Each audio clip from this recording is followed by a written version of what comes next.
Wireless charging has been around since the late 19th century, when electricity pioneer Nikola Tesla demonstrated magnetic resonant coupling, the ability to transmit electricity through the air by creating a magnetic field between two circuits, a transmitter and a receiver. But for about 100 years, it was a technology with few practical uses, except perhaps for electric toothbrushes.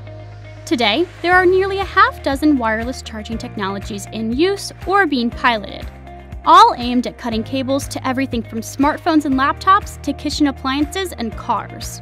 Wireless charging is making inroads in the healthcare, automotive, and manufacturing industries because it offers the promise of increased mobility and the ability to power tiny Internet of Things devices from many feet away. Someday, wearable medical sensors could be charged by router-like devices meters away.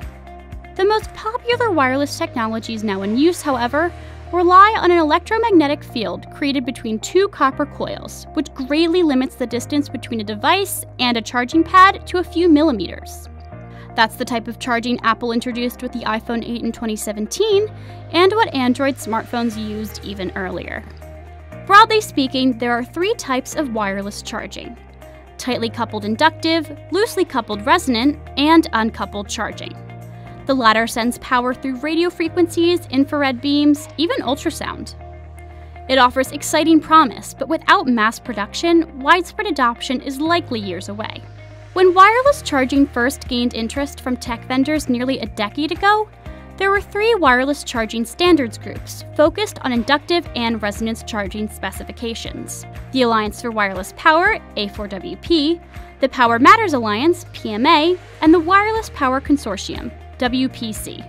WPC's members include Apple, Google, Verizon, and a veritable who's who of electronics manufacturers.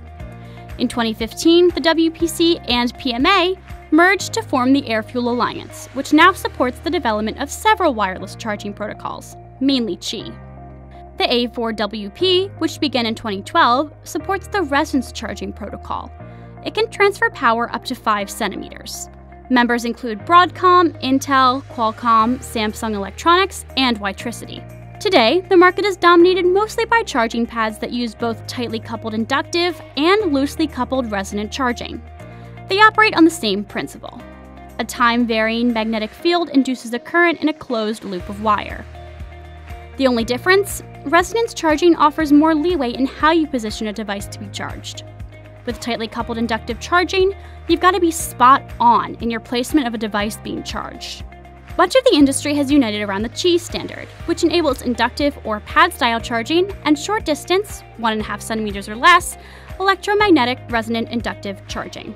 Eventually, wireless charging hardware could be as invisible as Wi-Fi is now, enabling mobile devices, IoT sensors, and even healthcare wearables to trickle charge throughout the day even as you're walking through a room.